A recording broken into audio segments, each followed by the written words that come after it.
नमस्कार प्यारे दोस्तों, मैं विनय उपाध्याय। मैं आज आप लोगों को बताने जा रहा हूँ कि नेट की प्रिपरेशन के दौरान आप कौन कौन सी पुस्तकों को प्राथमिकता दे सकते हैं और उसके द्वारा आप अपनी पढ़ाई को शुरू कर सकते हैं और नेट के एग्ज़ाम को पास कर सकते हैं। ठीक है, तो मैंने जो पुस्तक ली थी और पढ़ी थी, जिसका मैंने अध्ययन किया था, वो पुस्तक बहुत ही सरलतम रूप में आपको हिंदी साहित्य के इतिहास का ज्ञान कराएगी। तो अगर हम हिंदी साहित्य के जो सेकेंड पेपर है उसके नज़रिए से अगर हम पुस्तकों को देखें, तो अगर जैसे कि हम फर्स्ट यूनिट के हिसाब से देखें, जिसमें हिंदी भाषा का उद्भव और विकास के बारे में हमको अध्ययन करना है और भाषा विज्ञान के बारे में पढ़ना है, तो उस हिसाब से अगर कोई अच्छी पुस्तक लगी और जिसका मैंने अध्ययन किया, वो पुस्तक है कि हिंदी भाषा, ठीक है, डॉक्टर भोलानाथ तिवारी की। इसमें आपको हिंदी भाषा के उद्भव और विकास के बारे में पूरे विस्तार से मिलेगा पढ़ने को। ठीक है, और ये बहुत ही अच्छी पुस्तक है, इसे आप ज़रूर लें। ठीक है, उसके बाद दूसरी जो पुस्तक का नाम आता है वह पुस्तक है भाषा विज्ञान के नज़रिए से, बहुत ही महत्वपूर्ण है, भाषा के विज्ञान का आपको ज्ञान कराएगी। ये भी भोलानाथ तिवारी की है, भाषा विज्ञान। ठीक है, तो अब दोनों पुस्तक में अंतर ये है कि ये जो पुस्तक है स्पेशली भाषा का उद्भव और विकास कैसे हुआ उसके बारे में आपको ये ज्ञान कराएगी, इसके बारे में इसमें आपको पढ़ने को मिलेगा। लेकिन अगर आपको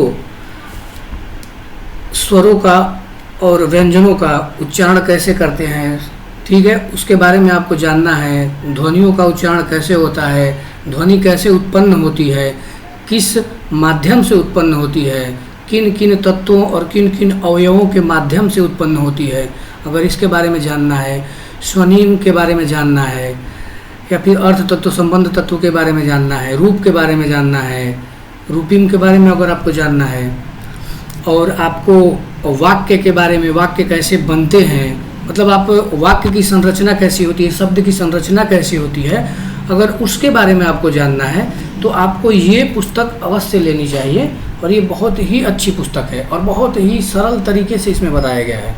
ठीक है, और दूसरा तो आपको बता दिया मैंने कि हिंदी भाषा का उद्भव विकास कैसे हुआ, कैसे वैदिक संस्कृत से लौकिक संस्कृत, पाली, प्राकृत, अपभ्रंश, फिर हिंदी तक इसका कैसे विस्तार हुआ, तो उसके बारे में अगर जानना है तो आपको ये पुस्तक बहुत ही अच्छे तरीके से जानकारी प्राप्त कराएगी। ठीक है, तो आप इसे अवश्य लें। हिंदी भाषा का जो उद्भव विकास से संबंधित जो पुस्तक है, हिंदी भाषा करके है, जो जिसके लेखक जो हैं भोलानाथ तिवारी हैं, डॉक्टर भोलानाथ तिवारी हैं। ठीक है, डॉक्टर भोलानाथ तिवारी, लिख लीजिए इसको। ठीक है, हिंदी भाषा का उद्भव विकास की जो पुस्तक है डॉक्टर भोलानाथ तिवारी की। ठीक है, और भोलानाथ तिवारी की एक और पुस्तक है जो भाषा विज्ञान करके है। ठीक है, ये एमए में भी बहुत महत्वपूर्ण पुस्तक है।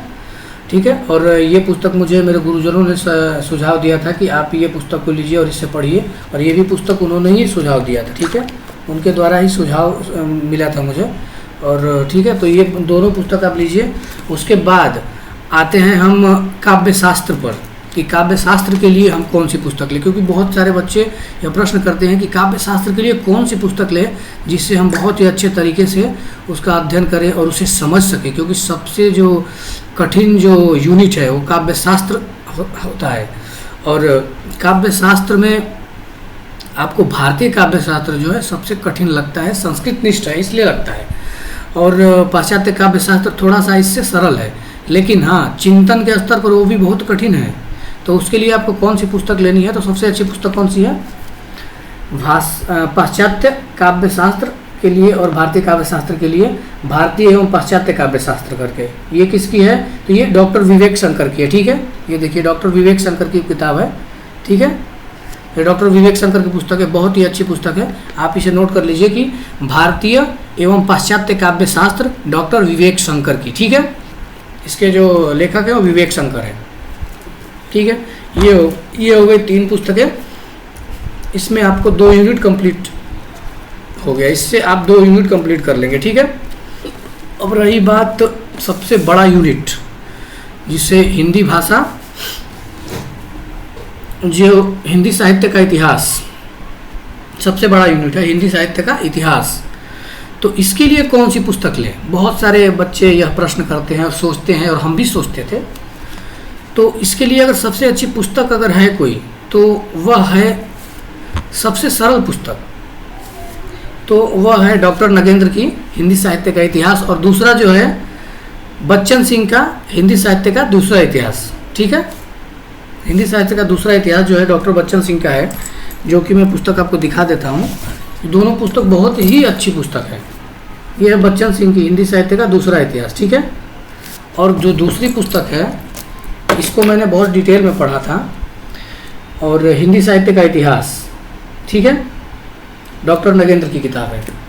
ये आपको बहुत सरल लगेगी और बहुत ही अच्छी पुस्तक है। लेकिन अगर आपको नेट के हिसाब से जिससे ज़्यादा प्रश्न आते हैं जिस पुस्तक से, वो पुस्तक तो मेरे पास अभी उपलब्ध नहीं है, लेकिन उस पुस्तक का नाम है हिंदी साहित्य का इतिहास ही नाम है उसका, उस पुस्तक का। और उसके जो लेखक हैं, जो उसके लेखक है वो आचार्य रामचंद्र शुक्ल हैं। आचार्य रामचंद्र की जो शुक्ल की जो पुस्तक है वो सबसे महत्वपूर्ण इसलिए हो जाती है क्योंकि ज़्यादातर जो प्रश्न आते हैं, वो नेट के जो प्रश्न आते हैं वो ज़्यादातर वहीं से आते हैं, ठीक है। तो वो भी बहुत महत्वपूर्ण है। लेकिन मैं बोलूँगा कि आपको समझने के स्तर के लिए अगर आपको लेना है, उसके बारे में थोड़ा, जैसे कि शुरुआत में आपको तकलीफ़ ना जाए पढ़ने में, तो आप हिंदी साहित्य का इतिहास ले सकते हैं, जो कि सबसे ज़्यादा बिकने वाली पुस्तक भी है और सबसे ज़्यादा इसे पढ़ते भी लोग हैं, ठीक है। आचार्य रामचंद्र शुक्ल की किताब भी बहुत ही महत्वपूर्ण किताब है, ये ऐसा नहीं कह रहा हूँ मैं, और मैं भी उसको अभी पढ़ रहा हूँ, शुरू किया मैंने उसको पढ़ना। तो वो भी पुस्तक बहुत ही अच्छी पुस्तक है, ठीक है। और फिर अब ये हो गया हमारा पूरा 2 यूनिट कंप्लीट, कि 2 यूनिट तक का के लिए ये पुस्तक हो गई, ठीक है। ये पुस्तकें जो आपको दिख रही है ये पूरे 2 यूनिट के लिए कंप्लीट हो गई, ठीक है। ये हो गया, फिर उसके बाद ये हो गई, फिर उसके बाद ये पुस्तक हो गई, और ये हो गई। आप सोच रहे होंगे इतनी सारी पुस्तकें हम कैसे पढ़ें। तो अगर आप इन सभी पुस्तकों को अगर थोड़ा सा अच्छे से पढ़ लिए रहेंगे, और फिर आपको रिवाइज के लिए अगर कोई पुस्तक चाहिए, रिवीजन के लिए कोई ऐसी पुस्तक बताइए जिसमें सभी पुस्तकों का जो संक्षेप, या फिर बोलेंगे जो मोस्ट इम्पोर्टेंट जो पॉइंट है वो समाहित हैं, तो वो पुस्तक ये है, हिंदी भाषा एवं साहित्य का वस्तुनिष्ठ इतिहास, ठीक है। हिंदी भाषा एवं साहित्य का वस्तुनिष्ठ इतिहास किसकी है? तो ये है सरस्वती पांडे और गोविंद पांडे की। ये देख लीजिए, ये किसकी है, दिख रही है आप लोग को, स्पष्ट दिख रही है, ठीक है। ये सरस्वती पांडे एवं गोविंद पांडे की हिंदी भाषा एवं साहित्य का वस्तुनिष्ठ इतिहास, इसे लिख लीजिए, हिंदी भाषा एवं साहित्य का वस्तुनिष्ठ इतिहास, सरस्वती पांडे और गोविंद पांडे की। ये नोट कर दीजिए जितने भी पुस्तकों का मैं नाम बता रहा हूँ, ठीक है। इस पुस्तक की खास बात यह है कि इस पुस्तक में हिंदी भाषा का उद्भव विकास भी दिया है। इस पुस्तक में आपको पाश्चात्य काव्यशास्त्र, भारतीय काव्यशास्त्र के साथ साथ आपको इस पुस्तक में हिंदी भाषा का जो साहित्य है, जो हिंदी भाषा का जो साहित्य है, हिंदी साहित्य के बारे में आपको इसमें पूरा डिटेल मिलेगा, आदिकाल से लेकर आधुनिक काल तक का इसमें पूरा दिया हुआ है, ठीक है। और इसमें बहुत ही अच्छे अच्छे पॉइंट दिए हुए हैं, हर एक यूनिट से इसमें अच्छे पॉइंट आपको मिलेंगे। लगभग 4 यूनिट को इसमें समाहित किया गया है, जिसमें कि वैचारिक पृष्ठभूमि भी इसमें मिल जाएगी आपको, और इसमें आपको 3rd यूनिट के अंतर्गत जो अपना काव्यशास्त्र आता है वो भी आ जाएगा। 2nd यूनिट के अंतर्गत हिंदी साहित्य का इतिहास जो है वो भी आ जाएगा। उसके बाद फिर हिंदी भाषा का उद्भव विकास भी इसमें आ जाएगा। और उसके बाद जो 6 जो यूनिट्स बचते हैं, जिसमें कि उपन्यास है और कविता का एक पूरा यूनिट है, कविताओं का पूरी एक इसमें झुंड है, बोलेंगे आदिकाल से लेकर और अभी तक मतलब बोलेंगे समकालीन तक की जो कविताएं हैं इसमें समाहित है, ठीक है। और उसके बाद फिर उपन्यास आ जाता है, जो कि 6वां पॉइंट है उपन्यास का। 7वां जो पॉइंट है अपना कहानी का है। तो आपको सबसे पहले तो इसके लिए आपको ज़्यादा टेंशन लेने की ज़रूरत नहीं है। इसके लिए आप क्या करिएगा कि आपको इसके जो कंटेंट है, इनकी कविताएं आपको गूगल पे मिल जाएंगी और वहाँ से कविताओं को डाउनलोड करिए और फिर इसके बारे में आप यूट्यूब पे सर्च करिए। यूट्यूब पे बहुत सारे टीचर आपको मिल जाएंगे जो कि इन कविताओं की व्याख्या, इसका संदर्भ सहित व्याख्या इसकी किए रहेंगे। तो आपको उससे डिटेल में पढ़ना है और कविताओं की एक एक लाइन आपको ध्यान में रखनी है, क्योंकि लाइन से प्रश्न बहुत आते हैं। जो पंक्तियाँ होती है ना, उस पंक्तियों से बहुत प्रश्न पूछता है और उस पंक्तियों में आपको जो शब्द सबसे कठिन लगता है उस शब्द को आप ज़रूर नोट करिए और उसका अर्थ जानने का प्रयास करिए। डिक्शनरी के माध्यम से, शब्दकोश के माध्यम से आप उसे जानिए, ठीक है। उसके बाद फिर आप कविताओं का ऐसे हो जाएगा, पूरा कविताएं आपकी मिल जाएंगी पूरे गूगल पे। आपको एक भी ऐसी कविता नहीं है जो आपको गूगल पे नहीं मिलेगी, सब मिल जाएगी, ठीक है। और उसकी व्याख्या आपको यूट्यूब से मिल जाएगा या फिर गूगल से भी मिल जाएगा या फिर अन्य टीचरों के द्वारा आप इससे जान सकते हैं, ठीक है। उसके बाद फिर उपन्यास हो गया। उपन्यास के लिए भी आप किताब भी ले सकते हैं या फिर आप गूगल से उपन्यास को आप निकाल सकते हैं। इसमें लगभग सभी, ज़्यादातर इसमें से उपन्यास आपको गूगल पे मिल जाएंगे। गूगल पे अपलोड है ये, इन सब के जो आपको कंटेंट मिल जाएंगे इसके। और उसके बाद फिर रही बात नाटक, नाटक भी आपको गूगल पे मिल जाएगा, नहीं तो आपको अमेजोन से या फिर किसी नज़दीकी जो दुकान है वहाँ से आप इसे खरीद सकते हैं, परचेस कर सकते हैं, ठीक है। तो उसके बाद फिर ऐसे ही कहानी है, अन्य जो विधाएं वगैरह हैं, निबंध है, ये जितने भी आपको इसमें दिख रही है ना विधाएं, जिनके बारे में आपको डिटेल में पढ़ना है, जिनकी रचना, जितने भी लेखक इसमें उनकी रचनाओं को जो पढ़ना है आपको डिटेल में, 4, 5, 6, 7, 8, 9, 10 तक का जो जितने भी इसमें यूनिट है, तो उसके लिए आपको ज़्यादा टेंशन लेने की जरूरत नहीं। आपको बस उनको सबसे ज़्यादा सूक्ष्मता से पढ़ना है। आपको 5 से लेकर और 10 यूनिट तक इतनी सूक्ष्मता से पढ़ना है। अगर आप उसको आप सूक्ष्मता से पढ़ दिए, आप उसे अच्छे से पढ़ दिए, तो आप इस एग्ज़ाम को अवश्य ही क्रैक कर लेंगे, ठीक है। तो नाटक का भी वैसा ही है, निबंध को भी वैसे ही यूट्यूब से भी मिल जाएगा, गूगल से भी मिल जाएगा आपको, ठीक है। ज़्यादा आपको चिंतन करने की और ज़्यादा परेशान होने की आवश्यकता नहीं है इस विषय पर, ठीक है। तो ये हो गया फर्स्ट पेपर के लिए। और आपको हिंदी शब्दकोश अगर कोई अच्छी अगर चाहिए आपको, तो मैं आपको सबसे बेस्ट शब्दकोश यही बताऊँगा जो कि हरदेव बाहरी की है, राजपाल हिंदी शब्दकोश करके है। ये आप इसे आप अवश्य लें और बहुत ही अच्छी किताब है, बहुत ही अच्छा शब्दकोश आपको इसमें मिल जाएगा, ठीक है। और अब आते हैं हम प्रथम प्रश्न पत्र के तरफ। प्रथम प्रश्न पत्र के लिए आप इस पुस्तक को जरूर लें। आपको कोई अरिहंत वगैरह को लेने की कोई आवश्यकता नहीं, आप दृष्टि को ले लीजिए।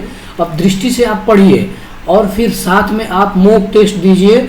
आप चाहे बैजू से दें या फिर आप चाहे टेक्स्ट बुक से दें या फिर अड्डा से दें। बहुत सारे ऑनलाइन प्लेटफॉर्म भी हैं, ऐप भी हैं जिससे आप प्रैक्टिस कर सकते हैं। मैं तो बोलूँगा कि आप जितना हो सके ऑनलाइन टेस्ट देंगे वही अच्छा है, क्योंकि अगर आप पेपर के माध्यम से, अगर आप पेपर सेट डाउनलोड करवा के और उसको सॉल्व कर रहे हैं, तो आपके किसी काम का नहीं, ज़्यादातर मतलब कि वो 30% से ज़्यादा आपके योग्य ही नहीं रहेगा। क्योंकि मेरा मानना है कि आप जितना हो सके ऑनलाइन मोड में प्रैक्टिस करें, वो आपके लिए बहुत ही अच्छा होगा। क्योंकि आजकल के एग्ज़ाम जो होते हैं ऑनलाइन मोड में आते हैं। जैसे ही बच्चे के सामने ऑनलाइन का जैसे ही स्क्रीन ओपन होता है, वो घबरा जाता है कि अब क्या करूँ, अब कैसे करूँ। लेकिन आपको पहले से ही अगर प्रैक्टिस आपको लैपटॉप की रहेंगी, लैपटॉप खासकर मोबाइल का या फिर लैपटॉप का पहले से प्रैक्टिस रहेगा, तो आप इस पर ज़्यादा ही कंफर्टेबल फील करेंगे और अच्छे से प्रश्न को सॉल्व करेंगे। तो आप मॉक टेस्ट जितना हो सके दीजिए और सेल्फ स्टडी बहुत ज़्यादा करिए। मैं आपको सुझाव दूंगा कि आप सेल्फ स्टडी बहुत ही ज़्यादा करिए, क्योंकि जितना सेल्फ स्टडी करेंगे उतना ही आप अपने विषय में मजबूत होते जाएंगे और आप इस एग्ज़ाम को आसानी से पास कर लेंगे, ठीक है। तो ये रही पुस्तकों के बारे में, और आप इसे ज़रूर लें पुस्तक को, ठीक है। और उसके बाद फिर टेक्स्ट बुक हो गया और फिर बैजूस हो गया। इन सब जितने भी ऐप मोबाइल ऐप पे भी ये उपलब्ध हो जाएंगे आपको प्ले स्टोर पे, या फिर लैपटॉप पे भी आप गूगल पे जाएंगे तो डायरेक्ट उस लिंक पे क्लिक करके और उसमें इंटर कर जाएंगे उनके पोर्टल पे जाके, और वहाँ से आप मॉक टेस्ट दे सकते। दृष्टि से भी है, यहाँ तक कि अनअकैडमी के द्वारा भी मॉक टेस्ट दिलवाया जाता है, कराया जाता है, तो उससे भी आप प्रैक्टिस कर सकते हैं, ठीक है। या फिर अन्य जो भी एकेडमिक वगैरह जो भी है उससे आप इसे अच्छे तरीके से कर सकते हैं और प्रैक्टिस कर सकते हैं, ठीक है। तो ये रही किताबों के बारे में जानकारी, जिसे कि मैंने आप लोगों से साझा किया। और आप लोगों को अगर ये वीडियो अच्छा लगे तो आप इसे लाइक ज़रूर करें और मेरे चैनल को सब्सक्राइब करें। और ऐसे ही मैं अच्छे से अच्छे और कंटेंट लाऊंगा और अच्छे से अच्छे विषयों पर मैं बात और चर्चा करूंगा। और वैसे भी मैं अभी क्लासेस भी शुरू कर दिया हूं अपने हिंदी का भी और फर्स्ट पेपर का भी, दोनों का। तो आप भी अगर चाहें तो उसे ज्वाइन कर सकते हैं और अभी क्लासेस पूरी फ्री हैं। तो ठीक है, तो चलिए फिर, धन्यवाद। आप लोग हमेशा स्वस्थ रहिए। और एक और बात कि कृष्ण जन्माष्टमी की आप सभी को बहुत बहुत शुभकामनाएं। चलिए, नमस्कार।